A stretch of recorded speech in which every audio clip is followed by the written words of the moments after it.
Let me put it this way. First of all, I never say anything I can't prove. Secondly, the evidence is coming in so fast, I can't even process it all.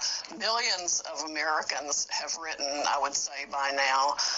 Definitely hundreds of thousands have stepped forward with their different experiences of voter fraud.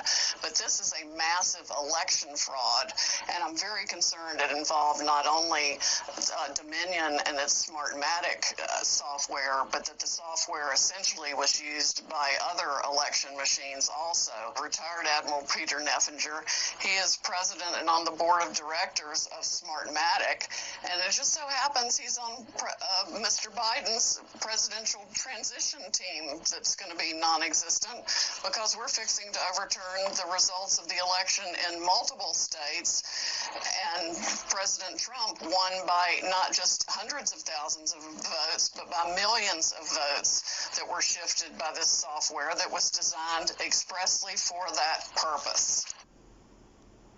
All right, folks, for more on this, we're joined now by White House Trade Advisor Peter Navarro. Sir, it's always great to see you. You know, the allegations from Sidney Powell there are explosive, backed up by the president's attorney, Rudy Giuliani. At least 73 million supporters of President Trump are anxiously awaiting that evidence that she's speaking of. What can you tell us tonight? We want a certifiable, verifiable vote. That's all we're really seeking here. And when you look across the 6 states where there's contention, you look at Georgia, you look at Arizona.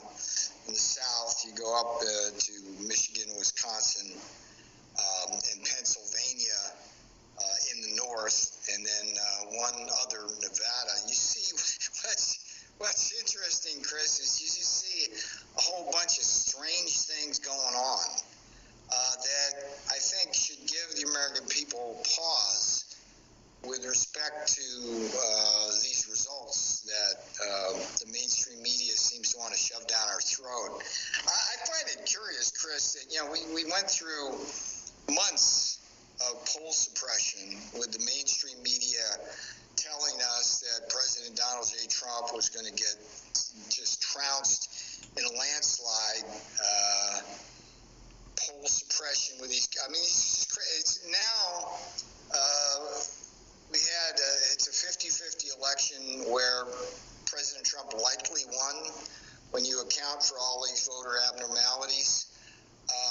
Yet these same mainstream media folks are trying to tell us now that we shouldn't even bother to contest what appear to be a whole wide range of obvious anomalies. I mean, that one with the voting machine one really bugs me, because I was with the president back in 2016 on the campaign, came into the White House, really worried about the Chinese Communist Party and its chicanery, and the idea that you could have some kind of voting machinery and software that the Chinese communists had a hand in, working in concert with some of these Democrat Party globalists who seem to favor the ends justify the means mentality to get rid of Donald J. Trump. I mean, it's a volatile cocktail there, I think, sir. So yeah, I can tell you, Mr. Navarro, that the Dominion machines that are under scrutiny right now in the great state of Texas, they looked at Dominion and said, why would we want to have such a crooked operation coming into our state? The state of Texas rejected that, but it was actually present in a lot of these battleground states. You mentioned China, and I want to get to that because you've got Pfizer and Moderna coming out with vaccines. I know you're heading up a lot of that effort there in the administration. Number one, talk about the logistics of how quickly that vaccine could get out. And then number two, why does the press refuse to give your administration any credit for the extraordinary work you guys have done to get this vaccine out in record time? Well, I love that question, Chris, because right here in this office on February 9th, I penned a memo on behalf of the president, which was sent to the White House Coronavirus Task Force, which basically laid out the president's 4-vector attack strategy which is the PPE, the testing, the therapeutics, and the vaccine. And in that memo and a series that followed over the next 10 days or so, we basically laid out in that February 9th memo, I said, hey, if we start this now on vaccine development, we could have a vaccine by the end of November or early December. And Moderna was in that hunt, J&J was in that hunt, Pfizer was in that hunt. This all went back to February. And I guess the thing, look, the Moderna coming out with these results, Pfizer coming out like a week after the election, a few days after the election. Oh, come on, guys. I mean, come on. Really. I mean, if those results had come out before the election, that would have had a material effect on the election. So you have to ask yourself the question, like, how did that happen, Chris? And you know, there are no coincidences here. There's no coincidence here. I understand. By the way, I've only got about 60 seconds left, Mr. Navarro, and I want you to get into this because, you know, that we, of course, have never forgotten why we're having to deal with the China virus to begin with. It's because of that communist country. They just entered into a trade deal, 14 other countries, and they excluded the United States.